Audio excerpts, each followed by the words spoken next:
Hello again, everyone. Welcome back. In this technical analysis of the stock market video, we're going to start off here with the ETF dashboard, take a look at the index ETFs. The big loser on the week was the Dow Industrial, is down 2.6%. Only one of the four here was positive, and that was the Russell 2000. A little bit of a surprise. It is still the worst performer on the year, though. When we come down to the sectors, I have 16 sectors here.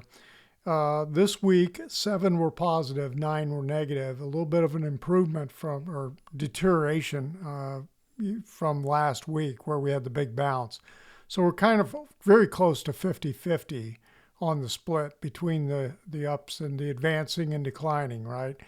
And then on the year, we have same 2 sectors positive, 14 negative, and it's the same sectors that were positive: consumer staples and utilities. Semiconductors continues to be the worst performer, and it was the most negative this last week. Look at real estate. That was a little bit of a surprise. And then energy right there on its heels, up 3.3%. Well, that's where we sit with the sectors and the index ETFs. Let's take a look at the Dow Diamonds. So the Dow Diamonds were down $5.41 on Friday. And again, the Dow was the weakest performer on the week. And again, holiday shortened week for 4 trading days instead of 5. And the big thing with all the index ETFs is we really didn't get the fall through we were looking for based on this big potential reversal candle that happened the prior week. And, the Dow Industrials or the Dow Diamonds slightly, just a few pennies above the April 9th high. That was it. No fall through, no close above that high, nothing. So we're still just kind of in this stalemate. We're kind of trapped within that range. And the other index ETFs look even more so. When you take a look at the SPY, look how all the trading of the last 6 days have been within that range of April 9th. The SPY was up 75 cents on Friday, a little inside, slightly up candle, but down $7.53 on the week. So not much of a change in here. When we take a look at the Qs, very, very similar. Look at the picture, almost identical. Same kind of thing, looking very trapped, no follow through. When we look at the Elliott Wave picture, I talked about this scenario last week on the SPY, and it's the same scenario I've got here on the Qs. So right now, I am looking for a sideways corrective pattern. How the X wave is going to play out, who knows? Is it going to be a zigzag? That's my default. But it could be just about anything in terms of a connecting wave between 2 corrective patterns in order to get this to be choppy over the next several months and a sideways move versus the zigzag pullback that we had for wave 2. Okay, so that's where we sit with this. Let's take a look at the daily. The only thing when you drill down, look at the inside the intraday candles on the 130-minute time frame, 3 candles to a day. Okay, it kind of looks like a little bit of a zigzag pattern is playing out maybe for a B wave, and by that I'm talking about this being like wave A, then maybe a B wave here, and then we get like a C wave.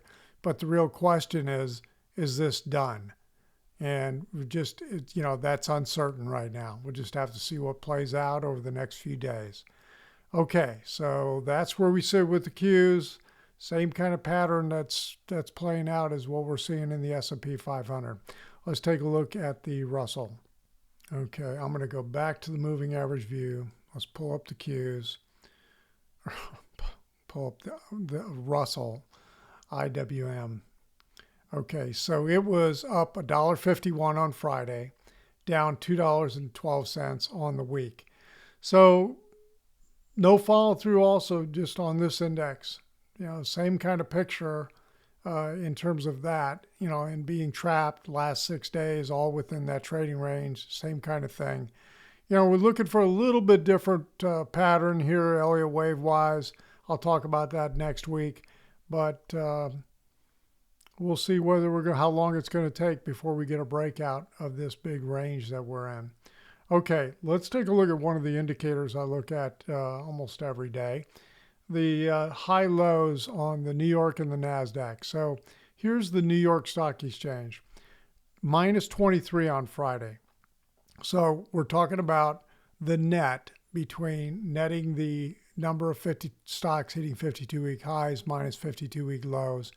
And you can see we had this big flush out here, almost like a washout type of move, but it got down into this range, down around 1140-ish or so, slightly below the lows of 2022, okay? So, you know, whenever it sold off to that degree in 22, got a pretty good bounce back, okay? We're talking about right in here is May. We bounce back to the end of May, then we come down and retest into mid-June, then we bounce into August, and then we come back down into October, September, October on the sell-offs, and then we kind of take off from there. And so we'll see, is this just a one-time event, or are we going to repeat some of this, the bouncing back and forth that we got back in 22? We'll see what happens. I'm expecting some chop over the next several months. When we take a look at the NASDAQ, let me just show you this right here.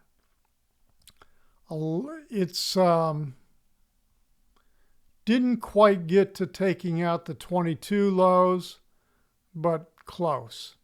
Got down into that same territory, a little more in terms of the number, much bigger than what happened with the on the New York, minus 1566. So same kind of extreme picture in here though. Okay, so that is where we sit on that indicator. Let's take a look at commodities. I want to look at the Bloomberg Commodity Index. We go up here, and let me go right here, and here's what I'm looking at. Okay, this is a weekly view. The interesting thing is we've got this resistance in here on this index that's in the like 107 to 108 range, maybe just a little bit less. It's provided pretty significant resistance for quite a while, for actually a couple of years, almost, let's just say a year and a half, okay? And so now we've come back down, and the prior week got a pretty good little reversal candle, and this week, as opposed to the indices, we got follow through to the upside. We closed up like this very nicely, up $1.43. So the real key is, are we heading to the resistance zone and going to get and close above it? If that happens, we're going to see the commodities really, really take off. Okay, so let's take a look at what's going on with gold. Okay, GLD is what I'm looking at. On Friday, I keep saying Friday. If I've said Friday several times, you know what I'm talking about. Last day of the week on Thursday, okay, down $1.35. And it was up $8.19. This thing is starting to go vertical. Now, when I take a look at the Elliott Wave picture, I'm just going to show the weekly view on this.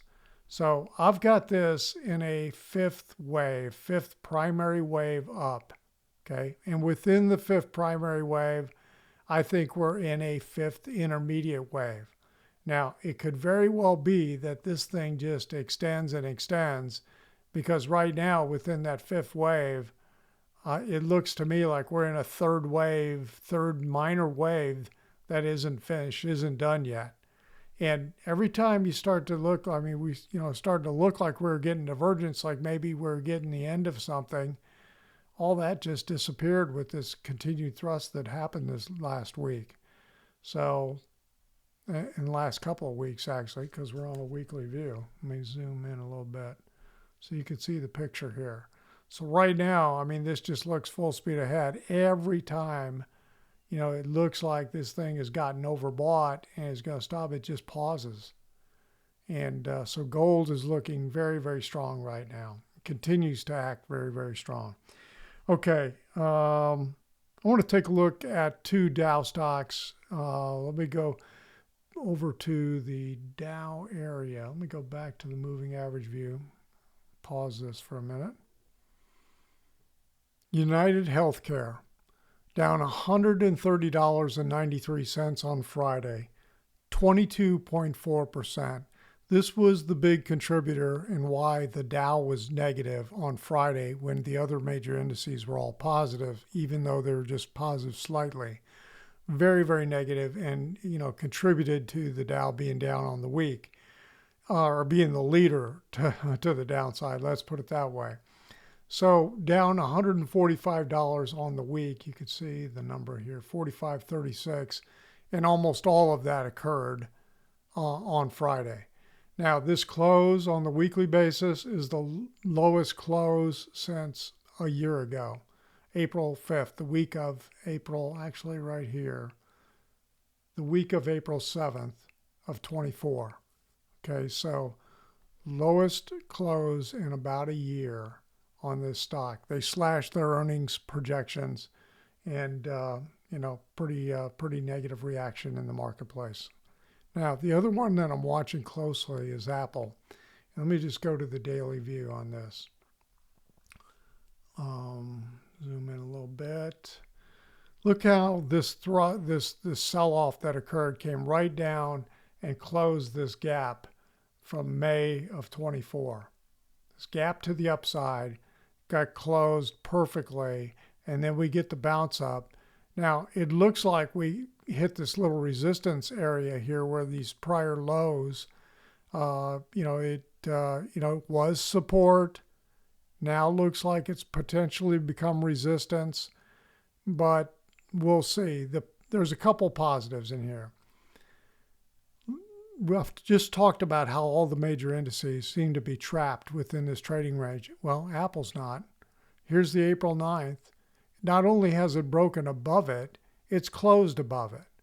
Now, yeah, it's pulled back some, but that could be a positive sign that this is going to continue to push to the upside. We'll see.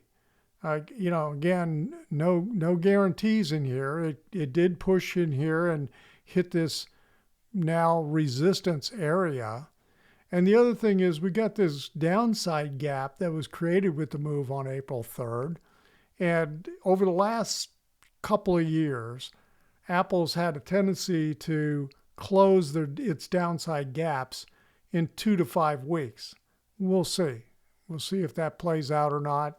This time could be different. But so this is something I'm watching fairly closely right now. Okay, that's it for this weekend. If you felt like the video was helpful, give it a thumbs up. If you're not a subscriber to the channel, hit that little subscriber button. And if you'd like more of this information on a regular basis, head on over to joehenches.net. Everyone have a great week. We'll talk to you on the next video.